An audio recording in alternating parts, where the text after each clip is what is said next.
and welcome to your favorite technology show Mobiles and Gadgets। मैं हूँ आपकी host श्रुति शर्मा और मेरे साथ हैं दिनेश शर्मा और हम हाजिर हैं आपके लिए टेक्नोलॉजी पर पावर पैक एपिसोड लेकर। और सबसे पहले शुरुआत करते हैं स्मार्टफोन से। So, what do you look in a smartphone when you have to buy it, Dinesh? Well, Shruti, मैं looks, processor, inbuilt memory and camera. And software, hardware, of course, yeah? Yeah, of course. And price? Oh yeah, price भी. So, what you get when you have all these features in a very decent price? Well, I get a nice, cool smartphone. Which is? Creo Mark 1. Take a look.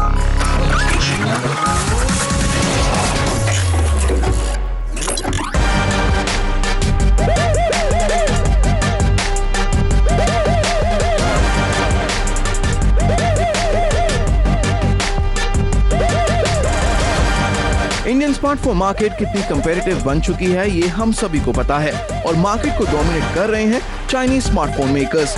लेकिन Bengaluru based company क्रियो ने smartphone market में आने का फैसला किया है with its first smartphone क्रियो मार्क 1, जो हार्डवेयर के बजाय सॉफ्टवेयर फीचर्स और अपडेट पे ज्यादा फोकस करना चाहती है और इसका प्राइस रखा है सिर्फ 19,999 रुपए। जैसे कि हमने बताया कि कंपनी का फोकस है इसके सॉफ्टवेयर और स्पेक्स पर, तो इस फोन को हाथ में पकड़ते ही पता चल जाता है कि कंपनी ने इसके डिजाइन पर ज्यादा ध्यान नहीं दिया। 190 ग्राम्स का ये फोन न सिर्फ देखने में बल्कि लगता है बल्कि पोर्टेबिलिटी में भी आपको प्रॉब्लम आती है, लेकिन बल्कि होने के बावजूद ये डिवाइस काफी क्लासी लगती है thanks to its all black glass front and back and a grey aluminium frame. लेकिन इसकी फ्रंट और बैक किसी फिंगरप्रिंट मैग्नेट से कम नहीं है। इसके राइट साइड पर दिए हैं वॉल्यूम और पावर बटन्स जो इस फोन को थोड़ा सोफिस्टिकेटेड बनाते हैं। फ्रंट पर आए तो आपको मिलती है 5.5 इंच डिस्प्ले और बैक पर दिया है Kreo logo along with 21 megapixel camera and dual LED flash. इसके लोअर एज पर दिए हैं स्पीकर ग्रिल और माइक्रो यूएसबी पोर्ट, तो वहीं इसके लेफ्ट पर आपको मिलेंगे 2 separate SIM slots, 1 nano SIM and 1 micro SIM slot.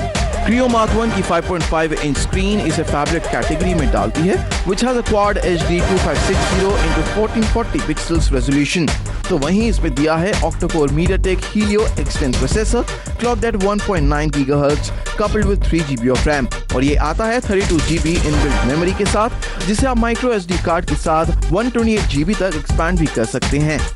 Kreo mark 1 की 5.5 इंच डिस्प्ले आती है 534 ppi पिक्सल डेंसिटी के साथ जो देती है शार्प स्क्रीन और परफेक्ट कलर रिप्रोडक्शन, जिससे आप इस पर मूवीज और वीडियोस एंजॉय कर सकते हैं। लेकिन इस फोन की जो सबसे बड़ी हाईलाइट है वो है इसका नया fuel operating system which is based on Android lollipop, जिसमें कंपनी ने दिए हैं कुछ खास फीचर्स जैसे रीफ्यूल जो आपको सारे नए अपडेट्स और सॉफ्टवेयर के बारे में बताता है, तो वहीं इसका रिट्रीव फीचर आपके डिवाइस को ट्रैक करने में और सर्च फंक्शनैलिटी को इम्प्रूव करने में मदद करता है। लेकिन इस डिवाइस की सबसे बड़ी यूएसपी है इसका मंथली सॉफ्टवेयर अपडेट फीचर जो आपकी डिवाइस को हर महीने नई लुक देगा। चलिए अब इसकी परफॉर्मेंस की भी बात कर लेते हैं। तो क्रियो मार्क 1 ने अपने फ्यूल ऑपरेटिंग सिस्टम के साथ कुछ यूनिक सॉफ्टवेयर और फीचर्स तो डाले ही हैं, साथ में इसका Helio X10 प्रोसेसर यूजर को एक बहुत नया एक्सपीरियंस भी देता है। हालांकि मल्टीटास्किंग और गेम खेलने पर ये थोड़ा सा लैग जरूर किया, लेकिन overall it gave a smooth performance. लेकिन हाँ, इस पर गेम खेलने में और मूवीज देखने पर ये थोड़ा हीट जरूर करता है, बट वी होप क्रियो अपने नेक्स्ट अपडेट में इस इशू को भी सॉल्व कर पाए। कैमरा की अगर बात करें तो it is equipped with 21 megapixel rear snapper जो सपोर्ट करता है 4K वीडियो रिकॉर्डिंग भी। तो वहीं इसके फ्रंट में दिया है 8 मेगापिक्सल सेल्फी कैमरा जिससे आप 3D सेल्फीज भी ले सकते हैं। लेकिन जब हमने इससे पिक्चर्स क्लिक करी तो इसने हमें काफी निराश किया। आउटडोर और नेचुरल लाइट में जहां पिक्चर्स हमें वॉश्ड आउट लगी, तो वहीं लो लाइट में भी इमेजेस सीम्ड लिटिल नॉइजी और इसीलिए हमारा मानना है कि कैमरा के मामले में क्रियो को अभी काफी मेहनत करनी होगी। चलिए जाते जाते इसकी बैटरी पर भी नजर डाल लेते हैं। तो क्रियो मार्क 1 में दी है 3100 mAh बैटरी जो ऑक्टा-कोर प्रोसेसर और क्वाड HD डिस्प्ले की वजह से ज्यादा अच्छी परफॉर्मेंस नहीं दे पाती, और जब हमने इस पर लगातार काम किया तो इट गेव अस रफली around 5 hours of battery life. That's quite a phone, Creo Mark 1. Well, मुझे याद आया, I'm going on a holiday, I need a camera. Haha, Shruti, that's why I've got you Canon 1300D. That's for amateur photographers. That DSLR? Yeah, it is. Amateurs? Yeah, aren't you an amateur I photographer? don't need it then, sorry. What are you kidding? Maybe you need it.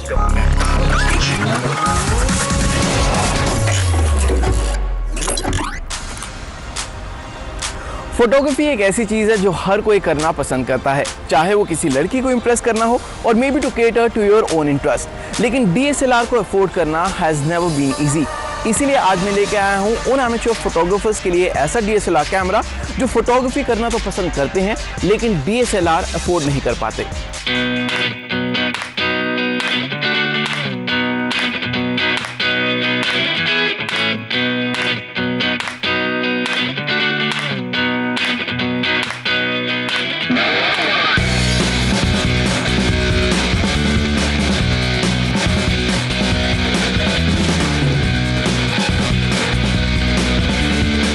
Entry level DSLR camera के sector में हमें अक्सर ज्यादा options नहीं मिलते हैं और इसी को देखते हुए कैनन लेके आया है अपना लेटेस्ट EOS 1300D कैमरा, जो कैनन की 2014 में लॉन्च हुए EOS 1200D का अपडेटेड वर्जन है with some cool new features. जैसे ही आप इस कैमरा को हाथ में पकड़ेंगे आपको रियलाइज होगा कि ये कितना छोटा DSLR कैमरा है। इनफैक्ट ये कहना गलत नहीं होगा कि ये कैनन का सबसे छोटा DSLR कैमरा है, लेकिन इसमें कुछ गलत बात भी नहीं है। इनफैक्ट छोटे कैमरा के होने से आप इसे कहीं भी कैरी कर सकते हैं। कैनन 1300D अपने प्रीडिसेसर से काफी सिमिलर है। इसकी स्मूथ पॉलीकार्बोनेट बॉडी इसे हूबहू 1200D जैसा बनाती है and it remains both friendly and approachable. इसमें दिया है eye level penta mirror view finder which has a fixed focusing screen जिसपे आपको मिलती है focus point location, flash status और बेसिक एक्सपोजर इंफॉर्मेशन। कैमरा की व्यू फाइंडर के ठीक नीचे दी है 3-inch LCD monitor with a resolution of about 920,000 dots जो 1200D से काफी इंप्रूव्ड है और इसके व्यूइंग एंगल्स भी काफी वाइड हैं। तो वहीं थोड़ा राइट में देखेंगे तो आपको मिलेंगे सारे बटन्स टू ऑपरेटेड। इसके टॉप पर दिया है मोड डायल जिससे आप अपने रिक्वायरमेंट के हिसाब से एडजस्ट कर सकते हैं। हालांकि आपको इसमें मिलते हैं सारे बेसिक बिगिनर्स मोड जैसे स्पोर्ट्स, पोर्ट्रेट एक्सेट्रा, लेकिन इसके अलावा अगर आप सीरीज फोटोग्राफी भी करना चाहते हैं तो it also has aperture shutter menu modes for series photography. Canon के हर कैमरा की तरह इसकी भी USP है that it's easy to use, जो फर्स्ट टाइम DSLR बायर्स के लिए काफी अच्छा है।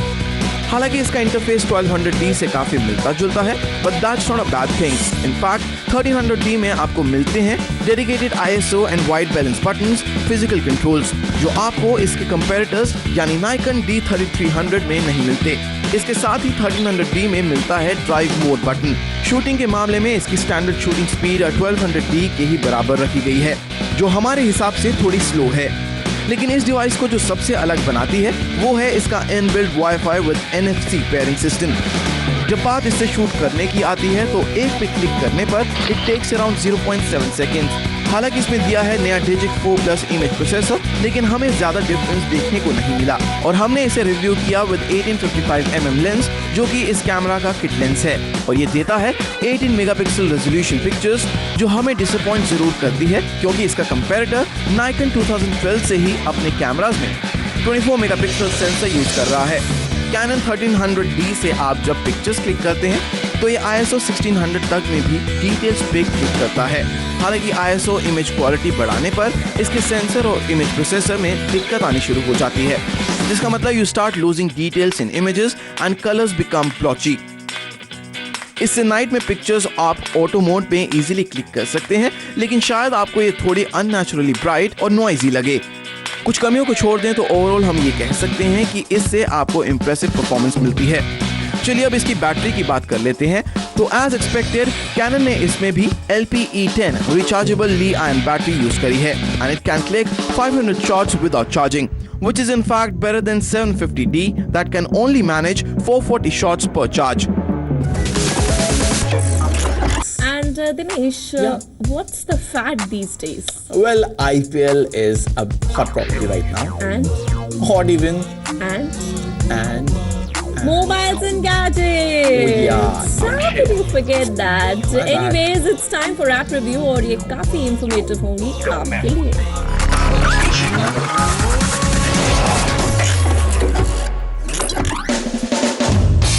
डिस्काउंट ऑफर्स और कैशबैक कूपन्स किसे नहीं पसंद। गो पैसा कंज्यूमर केस इंटरेस्ट को समझते हुए ऑफर करता है ऑनलाइन कैशबैक और साथ ही देता है कई सारे डिस्काउंट ऑफर्स। गो पैसा एक ऐसा ही ऐप कम ऑनलाइन पोर्टल है जहां रजिस्टर्ड यूजर्स अपने हर ऑनलाइन परचेज पर अवेल कर सकते हैं कुछ अट्रैक्टिव कूपन। इसके साथ ही गो पैसा ऐप के जरिए यूजर्स ऑनलाइन रिटेलर्स के डिस्काउंट कोड्स और कूपन्स का भी इस्तेमाल कर सकते हैं। यही नहीं, इंडियन क्रिकेट फैंस के लिए भी इनके पास है कुछ खास।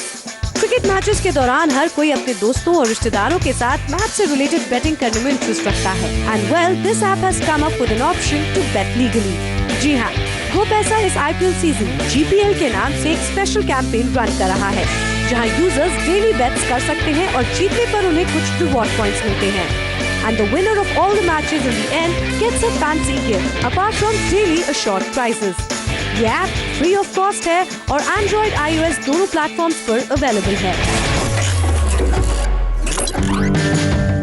कार रेंटल कंपनीज तो कई हैं, लेकिन रेव इंडिया की पहली कार रेंटल कंपनी है जो न सिर्फ आपके घर तक आपकी गाड़ी लाकर देती है, बल्कि आपको अनलिमिटेड किलोमीटर्स का प्राइसिंग प्लान भी देती है। रेव ने टेक्नोलॉजी फ्रंट पर कई सारे फीचर्स इन गाड़ियों में दिए हैं, जिसके जरिए गाड़ी की लोकेशन ट्रैक की जा सकती है और साथ ही आप अपनी गाड़ी को बिना चाबी के स्टार्ट या ऑफ कर सकते हैं। इस सब के साथ रेव की ये भी कोशिश है कि व्हीकल सेफ्टी से जुड़ा जाए और ये कई सारे फीचर्स लेकर आए। रेव ऐप को भी आप फ्री ऑफ कॉस्ट डाउनलोड कर सकते हैं और ये दोनों प्लेटफॉर्म्स एंड्रॉइड और iOS पर अवेलेबल है। दिल्ली में ऑड इवन के चलते कई सारे स्टार्टअप शुरू हुए हैं, जो आपको इस ऑड इवन के दिनों में मदद करेंगे आपको अपनी डेस्टिनेशन तक पहुंचने में। ओराही एक ऐसा ही ऐप है जो राइड शेयरिंग आसानी से करने में लोगों की मदद करता है। ओराही 4 कार पूलिंग प्रॉब्लम सॉल्व करता है। सिक्योरिटी, टाइम फ्लेक्सिबिलिटी, इस स्टार्टअप पर 70,000 कॉर्पोरेट दुनिया में काम करने वाले लोग हैं। पिछले ऑड इवन पर इस मोबाइल ऐप पर 150% इंक्रीज इन रजिस्ट्रेशन और 400% इंक्रीज इन ट्रैफिक देखा था। 13 साल के अक्षत मित्तल की वेबसाइट odeven.com भी अब इस प्लेटफॉर्म का हिस्सा बन गई है। आज तक 25 लाख किलोमीटर की राइड्स हुई है इस प्लेटफॉर्म पर और इस इनिशिएटिव से इन्होंने 500 टन कार्बन ऑक्साइड को एटमॉस्फेयर में जाने से बचाया है। यह प्लेटफॉर्म काफी अफोर्डेबल है और बस 3.5 रुपए पर किलोमीटर चार्ज करता है, जिसमें ओराही टेक्स 50 पैसा पर kilometre as commission for every ride. और महिलाओं के लिए और भी अच्छी बात यह है कि ये ऐप काफी सिक्योर भी है, क्योंकि ये government ID, corporate email address, previous rides की इंफॉर्मेशन देता है on this platform for security reasons. Shruti, it's time for me to become a hero again. Gaming section. Yes, I'm talking about Quantum Break game. Very boring game. I didn't like it. हाँ, आपको क्यों पसंद आएगी? Game is not meant for you. Okay. You take over. You be a judge. देखो review.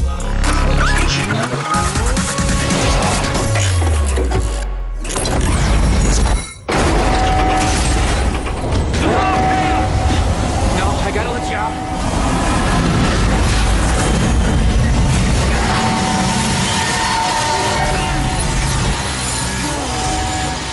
लंबे इंतजार के बाद रेमेडी एंटरटेनमेंट ने अपना open world game Quantum Break को रिलीज कर दिया है। ये गेम Xbox पर रिलीज की गई है। अपने लॉन्च के बाद से ही ये गेम गेमर्स के बीच धमाल मचा रही है।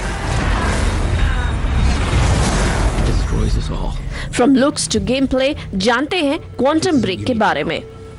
इस गेम का गेम प्ले काफी इंटरेस्टिंग है। ये गेम बेस्ड है टाइम ट्रेवल एक्सपेरिमेंट पर, which has gone wrong. It's all in all action game with lots of hits and misses.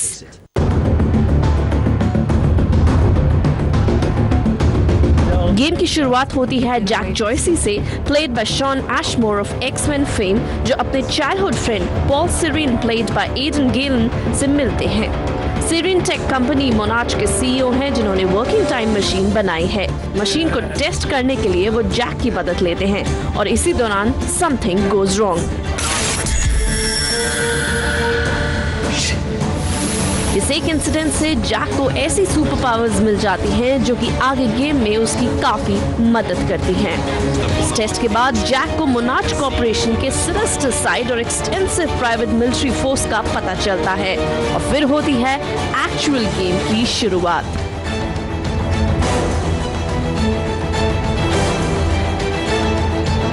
Starting में तो आपको ये थर्ड पर्सन कवर गेम लगेगा, बट जैसे ही आप आगे बढ़ते जाएंगे you'll realize there is more to it.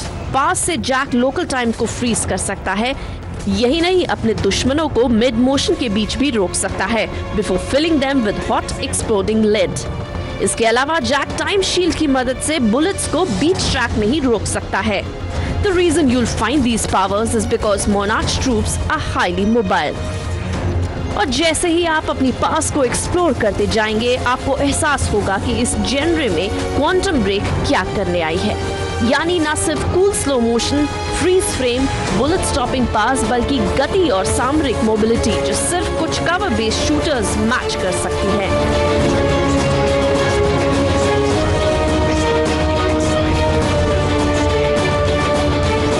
That the powers aren't cool, of course. इसके अलावा जैसे जैसे इस गेम में आप आगे बढ़ते रहेंगे, इस गेम की पहलू और इंटरेस्टिंग और खुलते जाएंगे। Well, we are not spoiling that for you. You gotta explore yourself. ये कहना गलत नहीं होगा कि ये काफी ह्यूमन स्टोरी है, जो इसे और भी मनोरंजक बनाती है। अगर आप कोई टेक्नो थ्रिलर की तलाश कर रहे हैं, तो ये आपको काफी हद तक सैटिस्फाई कर सकती है। इसके अलावा इस गेम को एनिमेशन की मदद से काफी रोमांचक बनाने की कोशिश की गई है। हालांकि गेम काफी मनोरंजक है, बट ऐसे भी मोमेंट्स हैं जहां सीन को ओवरस्ट्रेच किया गया है। That tends to make it a little boring.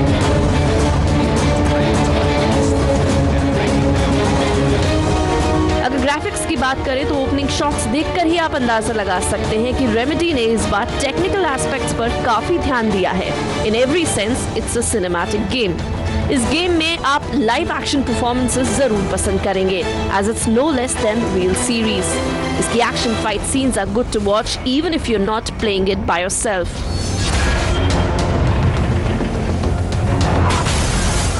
Overall, with science fiction storyline, engaging time control gunplay, आपका एक्सपीरियंस अच्छा तो होगा, बट ये वो लैंडमार्क एंटरटेनमेंट नहीं है जो माइक्रोसॉफ्ट ने प्रॉमिस किया था।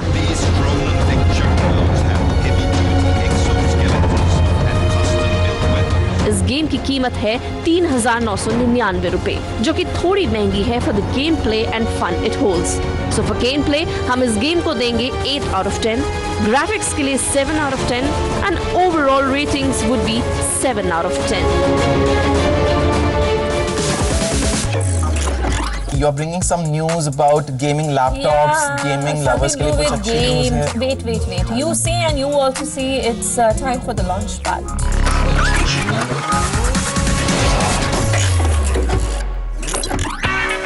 Asus ने अपनी नई रिपब्लिक ऑफ गेमर्स के तहत गेमिंग डेस्कटॉप और लैपटॉप लॉन्च किए। Asus ने 2 मॉडल ROG G20 और GT51 डेस्कटॉप लॉन्च किए हैं। वहीं कंपनी ने ROG G5501BW, G551VW, G752VY, GL552VM laptop को भी पेश किया है। इन गेमिंग डेस्कटॉप की कीमत 1,22,990 से शुरू होती है, वहीं लैपटॉप की कीमत 82,490 से शुरू होती है। लैपटॉप और डेस्कटॉप की design are the USP here and software specification भी इनके प्राइस के मुताबिक दिए गए हैं। एसर ने भी गेमिंग लैपटॉप्स में प्रीडेटर सीरीज के मॉनिटर्स लॉन्च किए हैं, जिनकी कीमत 40,000 रुपए से शुरू होती है और ये 1,10,000 रुपए तक जाती है। Acer predator Z650 projector Bharat में 1,29,000 रुपए की कीमत पर उपलब्ध है। ये प्रीडेटर सीरीज काफी फीचर्स से लैस है और गेमिंग की दुनिया में ये लोगों को काफी पसंद आएगा। गूगल ने भारत में नया क्रोमकास्ट और क्रोमकास्ट ऑडियो लॉन्च किया है। आपको बता दें कि पिछले साल अक्टूबर में कंपनी ने Nexus 6P 5X के साथ क्रोमकास्ट 2 और क्रोमकास्ट ऑडियो का ग्लोबल लॉन्च किया था। इन दोनों डिवाइसेस को डोंगल की तरह यूज किया जा सकता है। क्रोमकास्ट 2 और क्रोमकास्ट ऑडियो 3,399 रुपए के हैं। क्रोमकास्ट 2 पिछले वर्जन के क्रोमकास्ट की तरह भी किसी भी स्टैंडर्ड टीवी को स्मार्ट टीवी में बदल सकता है। इसके जरिए वाईफाई से बड़े स्क्रीन पर वीडियो स्ट्रीमिंग की जा सकती है। नए मॉडल में बेहतर हार्डवेयर और नई तकनीक दी गई है। नई क्रोमकास्ट की सबसे खास बात है इसकी इम्प्रूव्ड वाईफाई कनेक्टिविटी। इसके अलावा इसमें कैशिंग टेक्नोलॉजी दी गई है, जिससे इसे ज्यादा फ्लैश स्टोरेज की जरूरत नहीं होगी। इस छोटे डिवाइस को किसी भी स्पीकर में लगाकर आप वाईफाई के जरिए म्यूजिक, रेडियो और पॉडकास्ट के मजे ले सकते हैं। ये सावन और विंक म्यूजिक जैसे कई स्ट्रीमिंग ऐप पर काम करता है। इसमें एक मल्टी रूम फीचर है, जिसके जरिए एक साथ कई स्पीकर भी कनेक्ट किए जा सकते हैं। Well, that's all we have in this cool episode. I hope आपको हमारे शो पसंद आया होगा और हमेशा की तरह आप हमारे सारे cool episodes YouTube पर देख सकते हैं और Facebook पे हमारे फ्रेंड्स पढ़ सकते हैं, साथ ही साथ Twitter पे ट्वीट कर सकते हैं कि आपको कौन से गैजेट का रिव्यू देखना है और आपको हमारा शो कितना पसंद आता है। एनी व्हिच वेज अगले हफ्ते हम आपको दिखाएंगे lots of smartphones. So until then, take care.